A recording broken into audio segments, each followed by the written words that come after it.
a year since I've posted anything on this YouTube channel. When I first started it, it was during COVID, when I had so many people reaching out to me asking for assistance with kind of getting started with homeschooling and stuff. So the first year was slightly uneventful, mostly just informative. And then the second year I decided, like, okay, maybe I'm gonna toy around with sharing some things that I do with my family. And then the following year, most of you that subscribed last year got a chance to see generally like what each one of my kids was doing. So here I am a year later, and I've gotten quite a few more subscribers. So I thought, geez, man, this is probably something I should obligate myself to do every summer. I wouldn't say that I'm some kind of professional homeschooler, right? Like, we're all just trying to make it, right? We're trying to survive. But I thought sometimes, it's good to see just the approach that other people are taking, and just to kind of see that, you're not alone, right? Like, definitely not a perfectionist over here. I've kind of learned to kind of adapt as the years have gone by. So I thought today I would start with my sixth graders' work. This is my 13th year of homeschooling. I have my first upcoming graduate this coming school year, the 2024-2025 school year. So she will be doing dual enrollment for most of her classes for graduation. So that's some big, exciting stuff. So being that I have her doing that, getting ready for all the graduation stuff, and trying to take a couple of trips as a family to squeeze all that, good stuff in.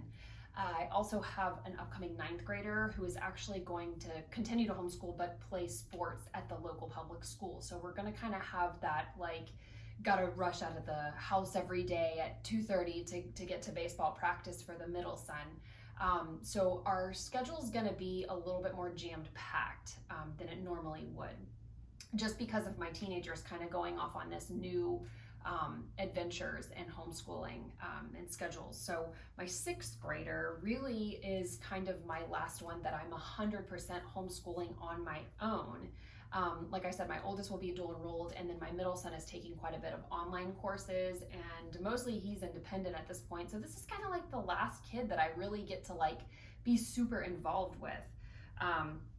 So that being said, he's the one that I discussed last year as being the busybody, right? So if you have a student that is similar to that, you might want to keep a watch on what I've kind of got planned here generally. Now, I don't like to set my plans in stone. I don't write in a planner. I'm not that kind of homeschooler.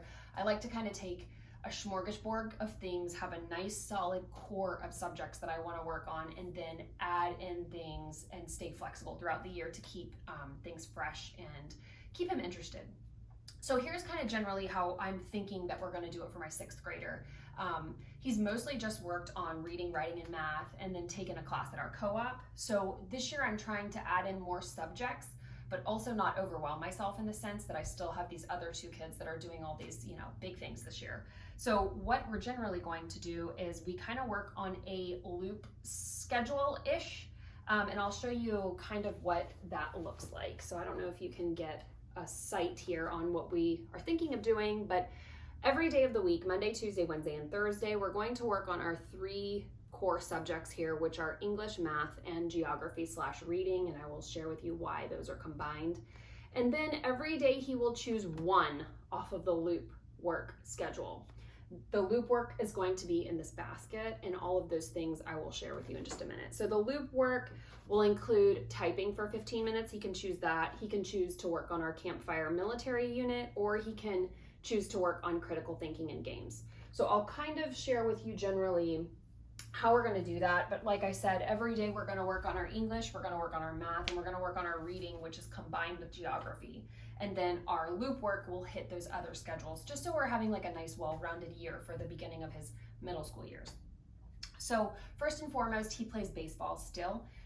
As of last year, I shared with you that he was on a travel baseball team, and he will continue with that. So that keeps him physically active. He likes to be outside. He likes to ride four-wheelers. But when we come inside and we do our school, I like to keep it in a 1.5 to 2 hour range on the core subjects, just not to burn the little guy out, give him lots of breaks. This year we're trying a new math. We've been with Christian Light Education for a few years, and we found Apologia Mathematics Level 6. And this course really drew me in because With Christian Light, it was very kind of workbooky, kind of everything was just visual. But for this, it incorporates a lot of different games. You start the day with an activity every day. So sometimes it's a card game, sometimes it's a domino game, sometimes it's a creating your own board game. It incorporates math projects, but it's also a good general foundation of all of those math skills that you need to master in 6th grade before you kind of take the leap into pre-algebra. So that's what kind of pulled me into this. So again, that's Apologia, Exploring Creation with Mathematics, level 6. We're hoping that is a good choice for him this year. So the second thing that we will work on every day is going to be his English. We are avid essentials and writing people. Now this is level 5. I've always kept him about 1 grade level down from where he is age-wise, just because he's kind of slower when it comes to composition and grammar. So this is video-based. He watches the video and kind of does the workbook to go along with it. However, I've noticed sometimes he gets a little wiggly, the grammar gets a little redundant, he doesn't like to sit still, so I keep on hand this. It's called, this is new that I found, but it's cool. It's called Hot Fudge Monday.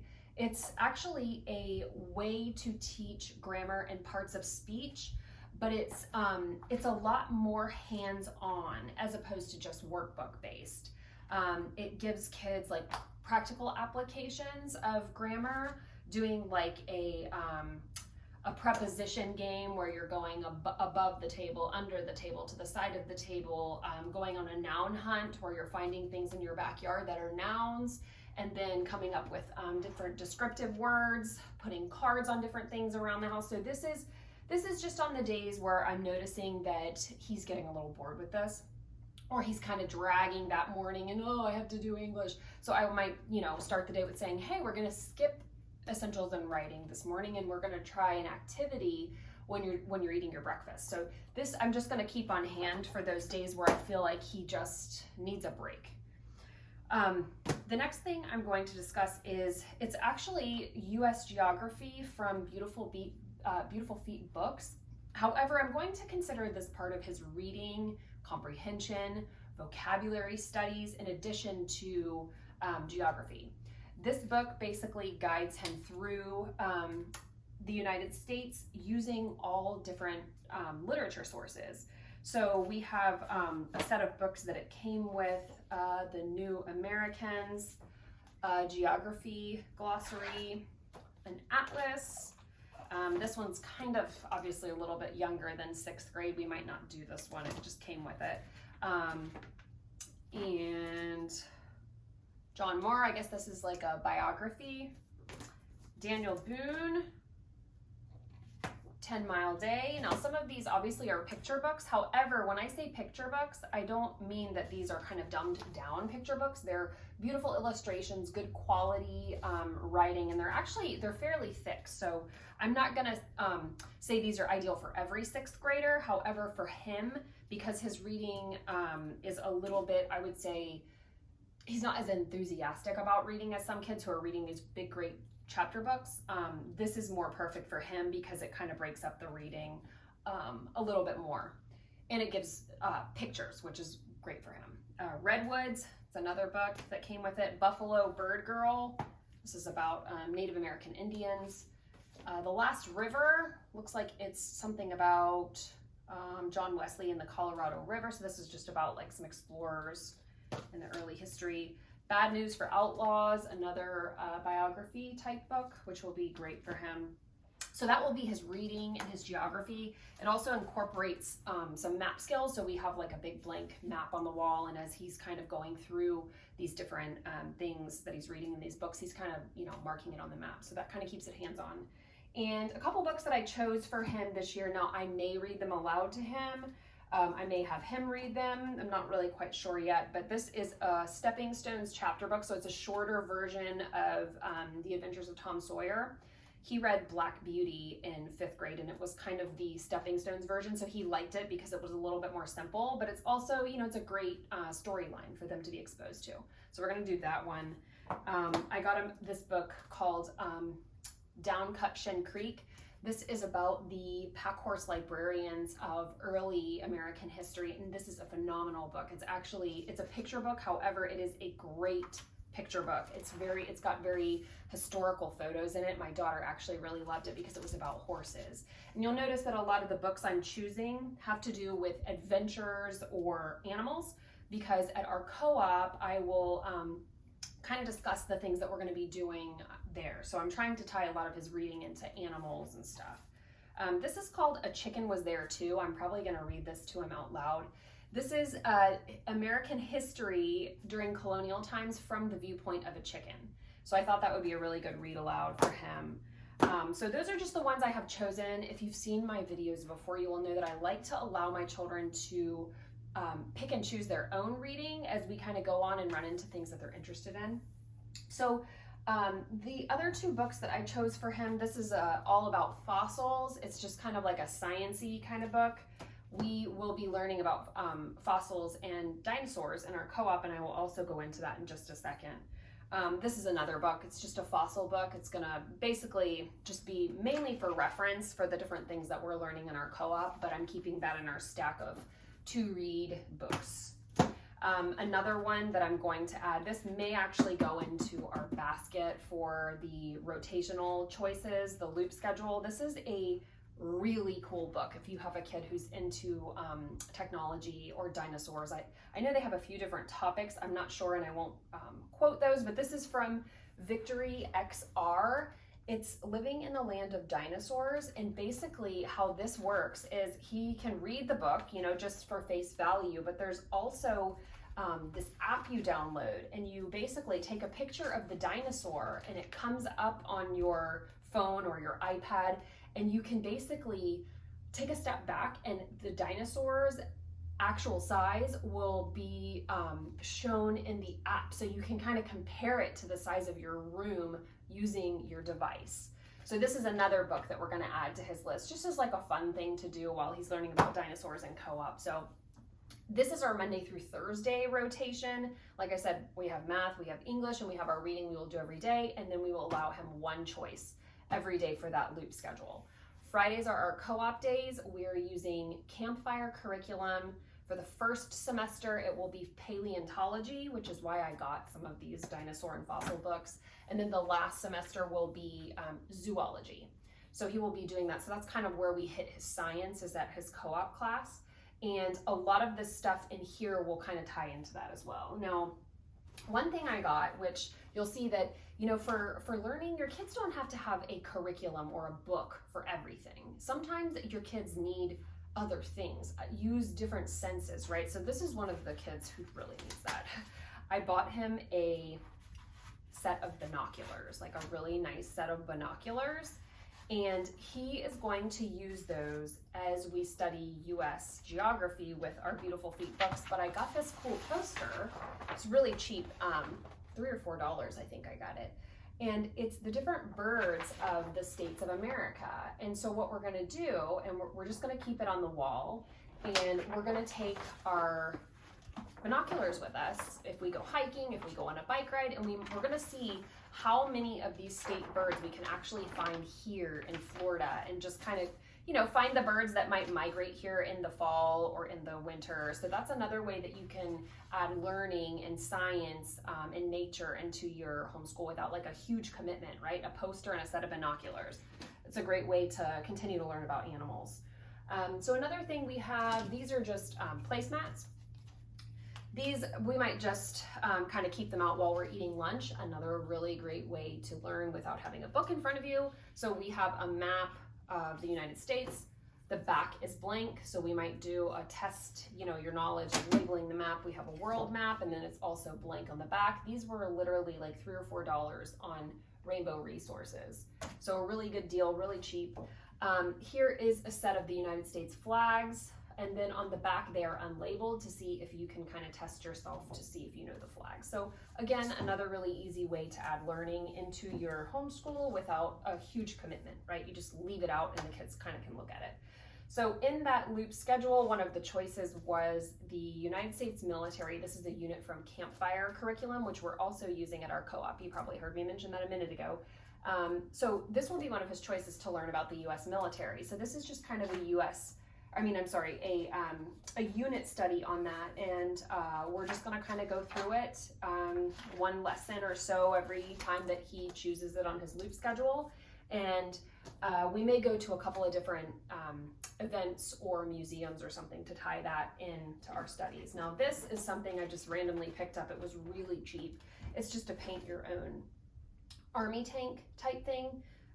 We kind of a good way to incorporate art, I guess, if you needed to. Kind of a fun thing I just grabbed, super cheap. And another thing I have is the Landmark Kids subscription box. Now this, we have not tried this yet, but this is going to be one of the options for something that he can choose in his little book of, or his bin of extras. It's to tie in his geography, and it's basically a mystery type box where you have to go through all these different clues and guess what country that they're talking about. And you get to make things like, I think this is like a model of the Eiffel Tower, and it's actually a lighted model, so you get to actually add electricity to it as well. It comes with little cards that the kids get to keep. It comes with a pin. This is the flag of France that he could, keep on a jacket or something. And then it comes with like a map and I think a couple of recipe cards. So not sure how we're going to end up liking that. It was just something that I was able to pick up for a good price. And this is another good tip. For birthdays and Christmases, instead of asking for random stuff, ask for cool subscription boxes for your kids, because this is another way to kind of incorporate learning. Or if you have like a rainy day and you just don't feel like doing, your core subjects, you can whip out, the subscription box and make a recipe or something like that. So it's another thing we'll be doing on the days we get bored. Now, on his loop schedule, there was a choice for logic games. And some of the games I have picked up just on sale. This is called Where in the World. Again, this will incorporate a lot of geography, but it's also a board game and it also encourages critical thinking. We picked up this game called Rush Hour. Now they do have an app, which is a really fun edition of it as well. It's just a logic puzzle. This is a guessing game about geography. What's it called? Smart Sticks, Countries of the World. Just an easy kind of like spinner, ask questions type thing. And the last thing in my box, we're gonna see if we can get around to this. This is just a Lego Lamborghini, right? Just a fun Lego set that he had got. Actually, I think he got for his birthday. So we're just gonna keep it tucked in there. And when we can find some local car shows, we're gonna encourage him to maybe build this or attend a couple of car shows just to see if he can, spark some interest beyond baseball and his usual stuff. My dog just jumped onto bed, so she's being introduced in the video now as we speak. So I believe that is it. Now I will say, as far as organizing this stuff goes, not really that organized. I just try to keep in mind that we're going to try to do our English every day, we're going to do our reading every day, and we're going to do our math every day. And the rest of this stuff is just kind of get around to it when you can. So I hope that this was inspiring for you. I hope that you can pick up some things throughout your summer that are maybe on sale, or start asking for gifts from family members for your kids, just to kind of incorporate these things into your life. And honestly, a lot of this stuff, even though we label it as school, he doesn't see building a Lamborghini Lego set as part of his school. And he's probably not really going to think that like painting an army tank is part of his school. It might just be like a bored day where he's like, gosh, I want to do something, or cooking a recipe from this, right? So that's some easy ways to incorporate learning into your school, and you kind of can tie it all in together if you pick that theme. So, and like I said, we have our theme of animals and dinosaurs thanks to our co-op, and we have kind of like a geography theme going on this year. So I hope this helps you as you're starting your school year, and have a wonderful summer.